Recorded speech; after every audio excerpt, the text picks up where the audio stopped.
வணக்கம் தலைவா, அனைவருக்கும் இனிய வணக்கம். ஆசிரியர் பெருமக்களே, நீங்கள் எதிர்பார்த்த அந்த அப்டேட்டு உங்களுக்கு வந்தாச்சு. அதை பற்றி தாங்க இந்த வீடியோவில் முழுமையாக நம்ம பார்க்கலாங்க.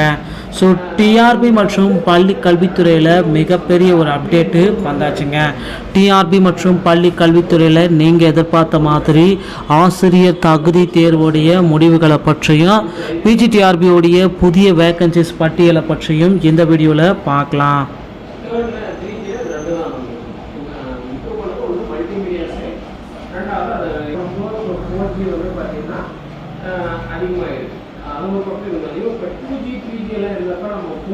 ஸோ ஆசிரியர் தகுதி தேர்வுடைய முடிவுகள் மற்றும் புதிய வேக்கன்சிஸ் பட்டியல் டிஆர்பியில் பிஜிடிஆர்பியோடைய மாற்றப்பட்ட புதிய வேக்கன்சிஸ் பட்டியலையும் அடுத்து பார்த்திங்கன்னா நியமன தேர்வு 149 ஜிஓவை ரத்து செய்வதை பற்றியும் இந்த வீடியோ தொகுப்பில் முழுமையாக நம்ம பார்க்கலாங்க.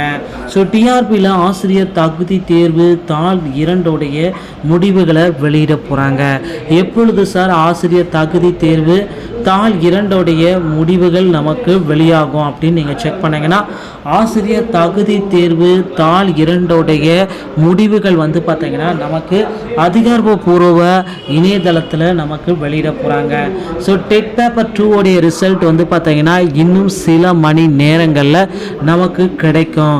ஸோ நீங்கள் பார்த்திங்கன்னா ஆசிரியர் தகுதி தேர்வை எழுதிட்டு ரிசல்ட்டுக்காக வெயிட் பண்ணியிருந்தீங்கன்னா உங்களுக்கு இன்னும் சில மணி நேரங்களில் ஆசிரியர் தகுதி தேர்வுடைய முடிவுகள் அனைத்துமே வெளியாகும் என்று நாம் எதிர்பார்க்கலாங்க.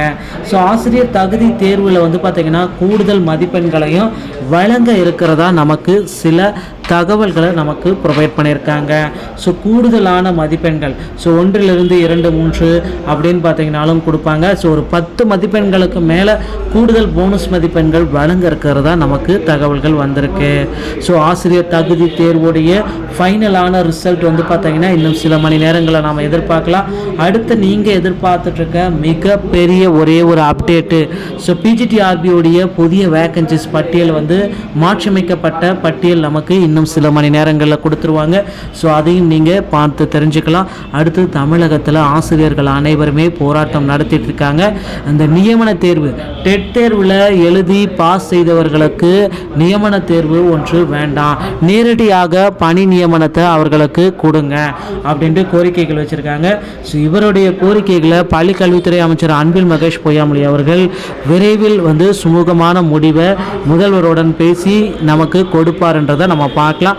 ஸோ நியமன தேர்வு அந்த 149 ஜிஓவை தமிழகத்தில் ரத்து செய்வதற்கு அதிகப்படியான வாய்ப்புகள் இருக்குது. ஸோ நண்பர்களே, டிஆர்பி மற்றும் பள்ளி கல்வித்துறை சம்பந்தமான செய்திகளை உடனுக்குடன் நீங்கள் பெற நம்ம சேனலோடு இணைந்திருங்கள். வீடியோ பார்த்தமைக்கு மிக்க நன்றி. அடுத்த வீடியோவில் இன்னொரு செய்தியோடைய உங்களை சந்திக்கிறேன். வணக்கம்.